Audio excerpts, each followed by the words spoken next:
Qu'en pensez-vous de ces témoignages? Entre autres, c'était ça la question. Oui, non, alors le problème, c'est que, c'est ce que je disais tout à l'heure, c'est qu'à partir du moment où vous avez une enquête manipulée de A à Z, quelle crédibilité apporter à ce type de témoignage? Il y en a dans le dossier, notamment qui ont changé d'avis, qui étaient des pièces maîtresses du dossier Bruguière, d'anciens membres du FPR, et qui à un moment se sont volatilisés. Donc, quel crédit accorder au jour d'aujourd'hui? Vous voulez dire par là que, est-ce que le FPR aurait pu...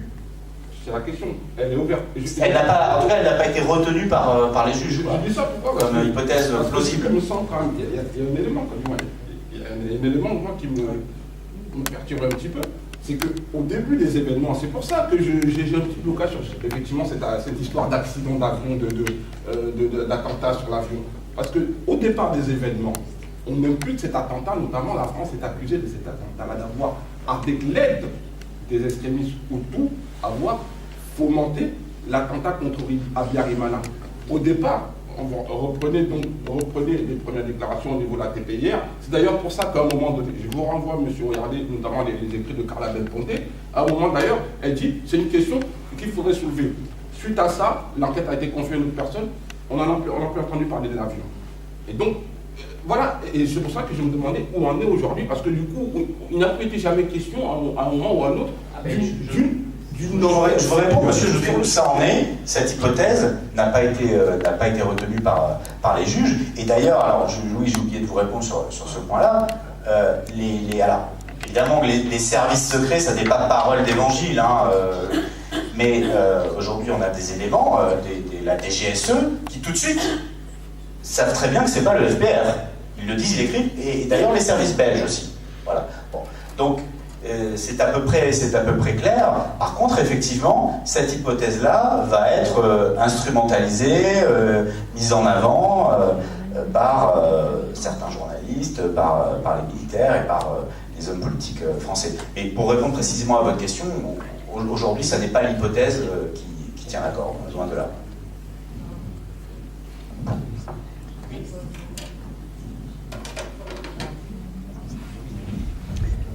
Dernière question. Est-ce que vous pensez que pour des gens qui veulent privilégier ou chercher la cause qui a descendu l'avion, est-ce que si on apprend que c'est tel ou tel autre, ça pourrait excuser ou justifier le fait d'exterminer plus d'1 million de personnes, y compris les bébés? Rien ne justifie rien, madame, mais c'est pas pour autant voilà. qu'on doit chercher la vérité. C'est-à-dire que finalement, il y a cette affaire, cet attentat, finalement, occulte en grande partie. J'ai dit tout à l'heure qu'évidemment, il y avait un intérêt judiciaire et historique à savoir, on est bien d'accord, mais tout ce qui s'est passé avant, parce que, non, mais ça occulte, parce que je reviens dessus, j'insiste, parce que dès le départ, c'est ça le problème. Ce n'est pas ça le problème. Non, le problème, c'est parce que vous tout dites, ce qui s'est passé avant d'arriver à la je rebondis sur ce que vous dites, non, je rebondis sur ce que vous dites, C'est une autre question. Parce que vous dites, aujourd'hui, on veut s'appuyer sur cet élément pour discréditer. Or, ce que je dis, c'est que c'est quand même assez curieux, parce qu'au départ, effectivement, il avait été parlé justement de l'attentat, mais qui était attribué à cette époque. Et je crois qu'il y a un de vous qui l'a dit tout à l'heure, au départ, c'était attribué au Hutu et à la France. C'est tout. C'est tout ce que je dis. Et je dis que c'est quand même curieux qu'aujourd'hui, on reparle justement de cet attentat-là dans l'autre sens. Donc, du moins, j'ai du mal moi, à me retrouver dans tout ça. Je vais poser une autre question et je vous rends le micro pour répondre en insulte. On entend parler des responsabilités, de plusieurs responsabilités, mais je constate qu'on ne parle presque jamais de non-assistance à personne ou au peuple en danger. Parce que quand le génocide a commencé, que les étrangers ont été rapatriés, il y avait suffisamment de force et d'armes et de moyens pour au moins sauver les enfants, ou en tout cas les personnes qui étaient concernées. parce que les massacres avaient commencé et les militaires qui sortaient les étrangers étaient obligés d'enjamber des corps.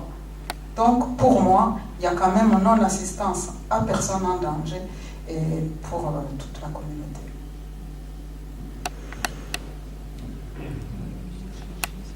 C'était pas une question, je voudrais quand même ajouter un élément de réponse, c'est que sur l'attentat, il faut bien distinguer le déclenchement, ce qui donne le signal, et le génocide lui-même et la préparation. Parce que quand même, le génocide n'a pas été le fruit de l'attentat. Absolument pas. Le génocide a été préparé, le génocide a été préparé de longue date, le génocide a été expérimenté dans la région du Rwanda, où on a exterminé toute une population de Baboué. Le génocide a été expérimenté à Bugesera, où on a exterminé toute une population de Tutsis, pour voir si vraiment le génocide allait réussir. À un moment donné, il faut qu'il y ait un signal pour que le génocide se passe. Sinon, aujourd'hui, on ne serait pas là à parler de ce génocide. Maintenant, la question est vraiment l'attentat en soi, c'est intéressant de travailler, de chercher. Historiquement, c'est un fait historique. Mais comme l'a dit Espérance, cela n'excuse en rien, le fait qu'on extermine toute une population sans aucune distinction parce qu'ils sont Tutsis. Rien n'excuse les responsabilités de ceux qui l'ont commis, parce qu'avec ou sans l'attentat, les responsabilités sont là et sont établies. Et quelle que soit la personne qui aurait commis l'attentat. Voilà. Aujourd'hui, moi j'ai envie même de vous dire, l'enquête est toujours en cours, on ne sait pas qui l'a fait, tant que les juges n'ont pas rendu leur travail. Voilà, tout simplement. Peut-être qu'on ne saura jamais judiciairement d'ailleurs, parce qu'effectivement, derrière cette idée-là, je ne dis pas que c'est votre raisonnement, monsieur, mais derrière certaines personnes qui sont peut-être mal intentionnées, il y a l'idée de dire, ah bah oui, mais si c'est le FPR qui a tiré sur l'avion et donc qui a donné le signal au génocide, bah finalement, bon, l'idée de dire que le génocide, finalement, il y aurait deux monstruosités qui se feraient face, finalement. Donc voilà, je ne dis pas que c'est ce que vous dites, mais c'est un peu ce discours sous-jacent qui est là. Après, on verra ce que diront les juges, et encore une fois, peut-être, je dis que l'hypothèse la plus probable, c'était que ça vienne effectivement de ce camp de Kanambe. Peut-être qu'on ne saura jamais vraiment pour retrouver qui a tiré, est-ce que ces gens-là seront jugés ou pas. Ça paraît difficile. Un élément important que vous avez évoqué, c'est qu'en fait, si en France aujourd'hui on parle de l'attentat, s'il y a une enquête judiciaire, ce n'est pas pour enquêter sur les responsabilités dans le génocide, c'est pour enquêter sur les responsabilités de l'assassinat des Français qui se trouvaient dans l'avion. Autrement, en France, on ne connaîtrait pas ce débat, en tout cas sur ce point de vue judiciaire, sur l'attentat. Marcel, tu voulais intervenir sur... Oui, parce que sa question portait, je l'ai rappelé, sur les témoignages des hommes du NP, des anciens proches de Kagame, et qui aujourd'hui témoignent en disant que c'est Kagame qui a abattu l'avion. Bon, d'abord, je constate que ces gens, effectivement, étaient proches de Kagame, ont été dans l'armée, ont même occupé des postes assez importants comme chef de l'état-major de l'armée rwandaise. Et donc, si Kagame a abattu l'avion, je pense que si la responsabilité n'est pas engagée, au moins la complicité, elle est réelle. Si, franchement, les gens pensaient que ces témoignages sont crédibles, je pense que ce n'est pas les micros qu'on leur tendrait, ce sont plutôt les menottes, parce qu'ils seraient aussi coupables. Si ces gens témoignent aujourd'hui, c'est parce qu'ils manipulent l'attentat dans un débat politique interne. Parce que ce sont des opposants, en fait. C'est une manière de mener un combat politique à l'intérieur même du Rwanda. Ils instrumentalisent l'attentat. C'est tout. Ce n'est pas que ces révélations-là sont liées à la relation qu'ils ont, à leur situation politique au Rwanda. Ça ne fait pas d'eux des témoins crédibles. Pendant des années, ils étaient là, pourquoi ils n'ont rien dit? Je n'en fais pas de témoins crédibles, au même titre, comme je vous ai dit, moi. Comme je dis, l'attentat à l'avion, vraiment, ça n'importe peu. C'est comme l'a dit madame, ce qui est tout à fait vrai. On peut reprendre les différents massacres qu'il y a eu dans l'histoire, il y en a eu beaucoup. Et il y a eu des déclencheurs qui n'étaient pas aussi importants que cela. On ne peut pas, il n'y a rien qui puisse justifier l'extermination d'êtres humains. D'ailleurs, dans mon pays aussi, à une moindre mesure, on a eu ces éléments-là. Mais je dis simplement que la question même d'ailleurs de l'avion, de cet attentat, ne se serait même pas soulevée. En tout cas pour moi, parce que ce n'était pas le plus important. Mais ce qui a attiré mon attention quand même, c'est qu'au départ, on est trop insisté dessus pour vouloir absolument impliquer ou ne pas... Voilà, c'est juste ça qui m'a posé problème. Vous savez, je vais vous dire une chose. Je ne peux pas me permettre d'aller sur un voleur voler parce que c'est un voleur. Vous voyez? Parce qu'à partir de là, moi-même, je ne... Vous voyez, c'est problématique à partir du moment où il y a un élément pas clair. Vous voyez, même en termes de crédibilité d'un côté ou de l'autre. Non, mais vous comprenez bien, justement, je parlais de manipulation. Je comprends ce que vous voulez dire. Maintenant, je vais peut-être passer si vous merci. Mais non, quand vous dites tout de suite, effectivement, pas du FPR, mais de quoi parle-t-on exactement? Parce que je parlais c'est notamment Barry qui va jouer le rôle d'aiguillon auprès du juge Bruguière et qui va amener cette thèse du FPR. Avec le recul, aujourd'hui, on peut comprendre pourquoi tout de suite cette thèse est amenée. Parce qu'évidemment, le FPR, outre le fait que c'était bien pratique et ça justifiait finalement cette politique menée par la France depuis ces années. Bah, vous voyez bien, le FPR, en plus, ils abattent un avion qui ensuite déclenche le signal du génocide. Donc on voit bien l'intention de saturer l'espace médiatique et judiciaire avec cette thèse, alors que, évidemment, si vous partez sur une autre hypothèse, ce qui aurait dû être fait par le juge, on examine toutes les hypothèses, comme on dit les enquêteurs, on ferme les portes. Voilà, on enquête, on ferme les portes, puis après on voit ce qui reste, quelle est l'hypothèse la plus plausible. Et non, si on était parti sur autre chose, on arrivait tout de suite sur, parce que si vous commencez à dire que ça vient plutôt du côté des extrémistes ou tout, bah, alors ça veut dire qu'il faut tirer un fil qui amène au soutien justement de la France pendant toutes ces années à ces extrémistes. Donc, avec le recul, on peut quand même comprendre pourquoi, même si les services secrets français disaient tout l'inverse, que cette thèse du FPR est immédiatement prospérée dans les cercles français. Bien. Lénie, tu as 30 secondes. 30 secondes. Il faut parler clair à nos amis français, françaises. Moi, je suis rescapée du génocide. Donc, c'est-à-dire que cet attentat dont on parle, je peux dire que pour la famille qui ont perdu le président, je peux dire qu'ils ont souffert aussi. Mais pour nous, c'est que avant le génocide, on savait bien qu'on devait mourir avant l'attentat. C'est-à-dire qu'il y a un journal qui s'appelait Kangoura, qui paraissait chaque semaine. En français, on peut dire Réveillez-vous, les Hutus, les extrémistes, les miliciens. Ils avaient dit, c'était écrit, je me rappelle très très bien, c'était Kangoura du mois de mars, qu'entre le 1er avril et le 6, il y aura quelque chose contre les complices, les Tutsis. Voilà, donc c'est pas un hasard, c'est pas l'attentat, c'est pas cet avion. Les choses étaient organisées, planifiées. Donc c'est pour vous faire comprendre que vraiment, tout ce que vous apprenez des gens qui veulent parler de tout ce qu'ils veulent parler. Mais j'étais présente à Kigali, je lisais, je voyais tout, j'ai vécu beaucoup dont je ne peux pas parler ici. Donc, l'attentat, quand on s'occupe de l'avion, c'est pour, je crois, nous faire comprendre quoi. C'est quoi?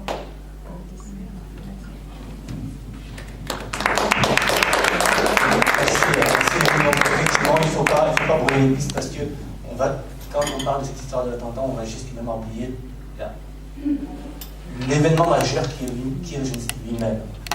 On a l'impression que l'attentat, je vous rappelle quand même que ce président qui est mort dans cet avion, c'est lui-même qui prônait l'extermination des Tutsis. Je vous rappelle quand même que sous son régime, on avait un régime quasi apartheid, on avait un système de quotas et de discrimination des Tutsis. Je vous rappelle qu'on n'a pas, moi-même je suis rescapé, bien d'enfants, on n'a pas pu accéder à l'école secondaire ni à l'université parce qu'on était Tutsis. André l'a dit ici. Alors, aujourd'hui, on brûle les cartes sans rappeler le contexte de l'époque. L'attentat, c'est quoi dans cette histoire? Effectivement, c'est un élément déclencheur, mais l'événement majeur lui-même, c'est le génocide. Il faut vraiment rappeler les choses telles qu'elles sont, replacer les choses. Et rappeler juste d'un mot que juste avant l'attentat, ce même président avait tout de même accepté des concessions, donc se mettant à dos encore plus dur que lui finalement, en acceptant que le FPR partage le pouvoir finalement, et en refusant que le CDR, qui était une frange extrémiste, intègre le pouvoir. Donc il s'était vraiment mis à dos les durs de durs qui n'ont pas accepté sa décision. Donc ça c'est juste avant qu'il remonte dans son avion et qu'il revienne sur... Voilà, justement. Bien, je pense qu'on aurait beaucoup à dire sur ces sujets-là. Je vous propose qu'on clôt cette séance sur l'opération turquoise. Et j'invite donc Clarisse pour nous livrer son témoignage.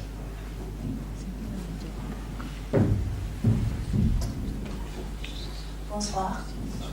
Moi, je ne vais pas du tout raconter toute ma vie pendant le génocide parce que ça serait très long. Vous êtes tous fatigués. Je vais juste expliquer mon expérience parce que j'étais dans la zone turquoise qu'on appelle, au départ, c'était Kiangougou, le côté Kivu. Donc, l'arrivée des militaires français, je l'attendais depuis au moins 3 jours. On avait commencé à dire qu'il y aurait des Français qui viendraient sauver et plutôt aider. Parce qu'au départ, nous, les miliciens, ce n'était pas nous, nos voisins qui étaient Hutus, avaient fini le travail. On n'avait plus d'hommes. En tout cas, là où j'étais, il n'y avait que des femmes qui restaient. On nous avait choisis pour devenir plus tard des futures femmes des tueurs. Et ces futures femmes, donc moi j'étais choisie pour être l'épouse de celui qui était le meneur de tuerie. Lui, il avait dit, c'est là, vous ne la touchez pas, ça sera la mienne, je vais l'épouser. Pour accepter sa demande, j'avais dit oui.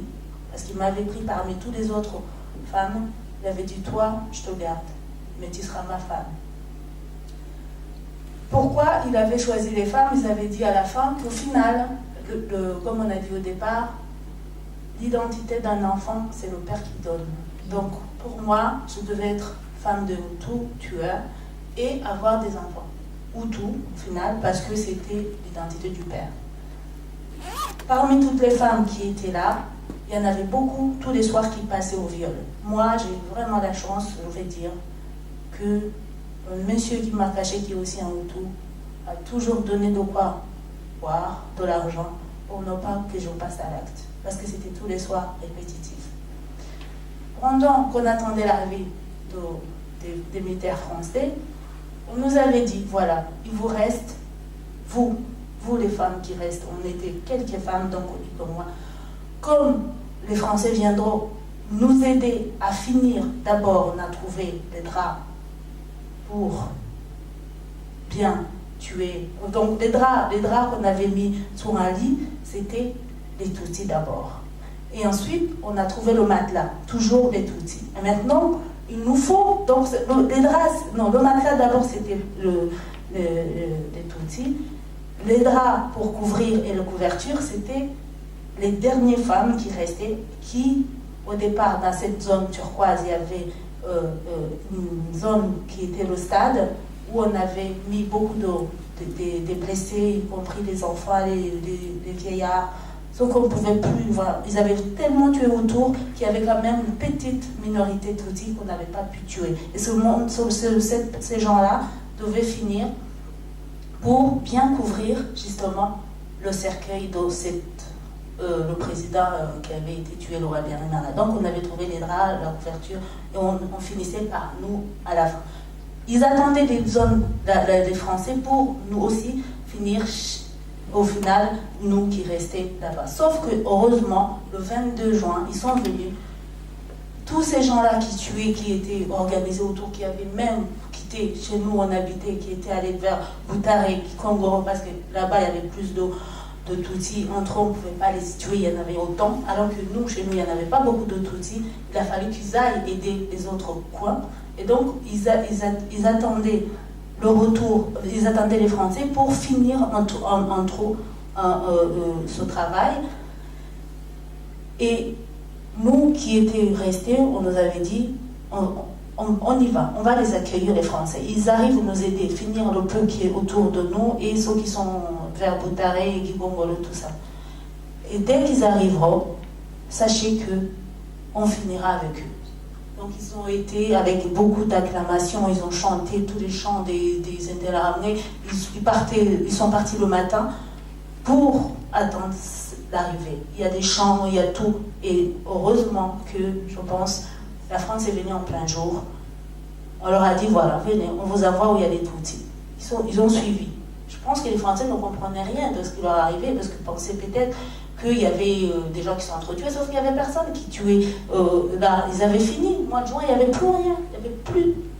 Ceux qui étaient vivants, c'était vraiment les gens qui étaient soit violés, ou alors que les gens avaient les moyens, y compris moi, qu'on donnait assez d'argent à ces tueurs pour ne pas que nous, on passe à l'acte. Moi, j'avais plus de parents, j'avais plus de mère, tout le monde était parti. Et d'ailleurs, leur arrivée, moi, ça ne m'a pas du tout fait chaud au cœur, parce que je me disais, à quoi ça sert? Je ne me sers à rien. Nos grands venir pour qu'on finisse ces Français qu'on attend, pour finir le reste qui était nous et d'autres gens qui étaient au stade de Tiangougou. Alors, autant qu'ils viennent, moi, je ne m'attendais pas à être sauvée. Donc, au final, voilà, ils étaient contents et j'attendais toujours mon heure tous les jours, sauf que mon heure n'est jamais arrivée. Et heureusement, donc, ils ont décidé de ne pas tuer en plein jour. Ils sont revenus bredouilles parce qu'ils attendaient qu'on les aide, qu'on utilise des vraies balles pour tuer, parce que nous, on n'a pas utilisé les balles dans notre quartier, chez nous. C'était cher, il fallait utiliser les machettes, les gourdins. Donc pour eux, ils se disaient, oh, on va essayer enfin de toucher les vraies balles, on va les tuer par les fusillades. Et les Français n'ont pas fait ce qu'ils attendaient. Ils sont revenus dans le village en disant, ah, au final, ils n'ont pas voulu qu'on tue. Et au fait, ils ont plutôt commencé à évacuer tous les gens qui étaient autour, qui étaient des tueurs, qui ont vu qu'au final, le côté où ils avaient perdu, donc le FPR avait pris pas mal de Kigali, partout, je pense, et ils se sont dit, on ne pourrait pas continuer à se battre avec FPR. Tous les tueurs qui étaient en train de fuir Kigali, ils passaient par ce côté de chez nous, et les Français les aidaient à traverser la frontière. Et d'ailleurs, moi, pendant ce temps-là, je suis restée un mois encore dans les brousses, donc chez mon beau-frère, jusqu'au 5 juillet. C'est là où j'ai attendu dire que ces Français cherchaient aussi, peut-être, à chercher les pauvres qui étaient cachés. Par les connaissances de mon beau-frère, ils ont été les chercher, ils sont venus nous chercher. Et la première question qu'on m'a posée, c'est, vous êtes Tutsi ou vous êtes Hutu? Heureusement, parce que ce jour-là, j'avais dit que jamais je répondrais à cette question, mais j'ai quand même répondu vrai. Parce que si je n'avais pas répondu que j'étais Tutsi, j'allais me retrouver dans les camps des tueurs. On m'aurait envoyé gentiment, amené, comme quelqu'un qui est protégé avec les tueurs. Sauf que, heureusement, si je m'étais retrouvée dans cette zone-là des tueurs, j'allais croiser ceux qui avaient tué ma famille. Et j'allais aussi tomber, parce qu'il y a eu beaucoup qui ont répondu souvent pour dire, voilà, je vais quitter le Rwanda, je préfère partir vers le Zaïre. Et ces gens-là, ils ne sont jamais revenus. Moi, j'ai répondu, je suis Tutsi. On m'a mis dans le camp de Nyarushishi, où je suis restée jusqu'à ce que à leur départ le 22 août, je pense. Et jusqu'aujourd'hui. Voilà. Je n'ai pas raconté tout ce qui a été douloureux par rapport à ma vie pendant le génocide. J'ai juste voulu éclairer cette histoire de la France qui, soi-disant, a voulu aider. Mais non, au contraire, ils ont protégé les gens pour fuir la plupart, et ils sont venus trop tard, il n'y avait plus rien à sauver. Pratiquement pas. Voilà. Merci. Je voudrais ajouter une phrase par rapport justement aux tueurs. C'est que les tueurs n'ont pas été désarmés, non seulement ça, mais ils se sont réarmés, on les a laissés se réarmer dans les camps, notamment au Zaïre. Et un mot, je citais tout à l'heure ce militaire, le capitaine, le lieutenant-colonel Guillaume Ancel, il a un souvenir très précis, il raconte qu'à la mi-juillet, ils ont laissé passer des armes vers le Zaïre. Il explique que lui, on lui avait demandé de détourner l'attention des journalistes qui étaient là à ce moment-là. Voilà, donc il y a aussi une responsabilité sur l'après-génocide. Et ensuite, les guerres qui vont continuer à la frontière pendant des années. Bien, merci. Donc, je vous remercie pour la présence et tout le public. Et je vous invite donc à clore cette soirée. Dominique, tu as un mot à dire? Merci déjà aux intervenants, à Arnaud qui est parti, à Clarisse, et puis à l'équipe vaillante de M. Colomba, Camanda et Alain.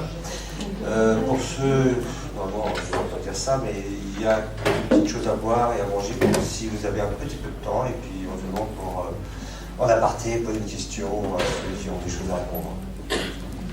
Merci à vous. Bonne soirée. J'en profite pour faire une petite annonce. Le 31 de ce mois, on va inaugurer un lieu de mémoire à Paris, au cimetière Père-Lachaise, à 11h15. Donc vous pourrez trouver l'information, à 10h15.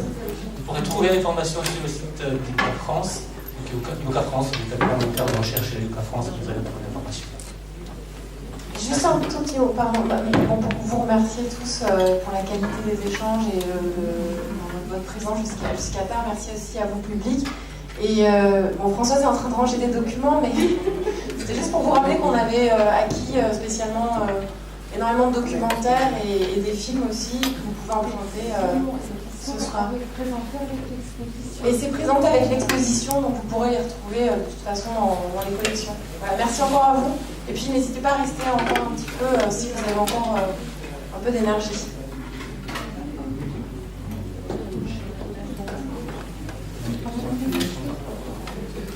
C'est vrai qu'il y a d'entre vous qui m'avait dit que la liste de ces familles sont disparues, c'est plein. Jamais? Ah bon? D'accord, c'est pas grave, c'est comme ça les anniversaires. Il faut refaire l'enregistrement.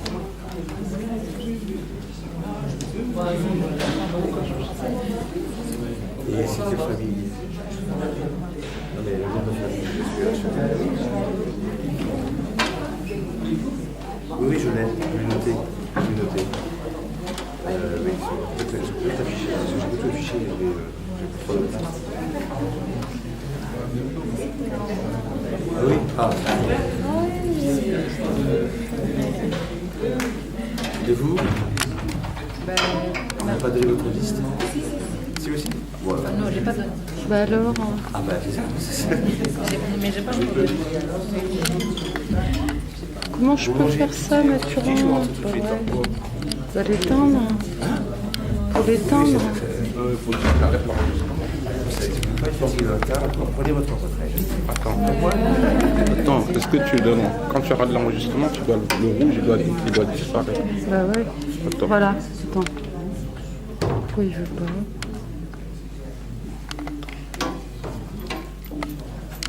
Reste appuyé peut-être. Ah non, ça c'est pour l'éteindre carrément. Bah ce serait pas mal ça, mais... Ah, c'est là.